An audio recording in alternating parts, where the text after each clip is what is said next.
মানে BJP rule ষ্টেটবিলাকৰ এনেকুৱা গভৰ্ণেন্সৰ পৰ্যায় পাইছে যে সুপ্ৰিম কোৰ্ট আহি পেলাই ইণ্টাৰফেয়াৰ কৰি পেলাই কনষ্টিটিউশ্যনটো ৰক্ষা কৰিব লগা হৈছে। ইয়াত যদি আপুনি আদাৰ এছপেক্টটো চাই, অৰ্থাৎ মানে এনেকুৱাই বৰ্তমান ভাৰতবৰ্ষ এনেকুৱা মানে এটা পৰিস্থিতি হৈ গৈছে যে কোনো ইয়াত সংবিধান মানি কোনো এখন মানে ৰাজ্য চৰকাৰে সংবিধান মানি আইন মানি এক্সিকিউটিভে একো কামেই কৰা নাই।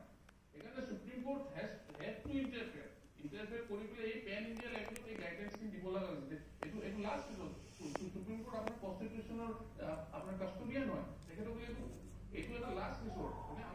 মানে আমি পৰিস্থিতিটো চাওঁ কি পৰিস্থিতি অংশীদাৰ। গতিকে তেনে ক্ষেত্ৰত উপনিৰ্বাচন সমাপ্ত হ'ল যদিও উত্তাপ অব্যাহত বিজেপি আৰু কংগ্ৰেছৰ মাজত যুদ্ধ চলি আছে, আপোনাৰ দলটোৱে এতিয়া নিজক কি অৱস্থাত দেখে অনাগত সময়ত?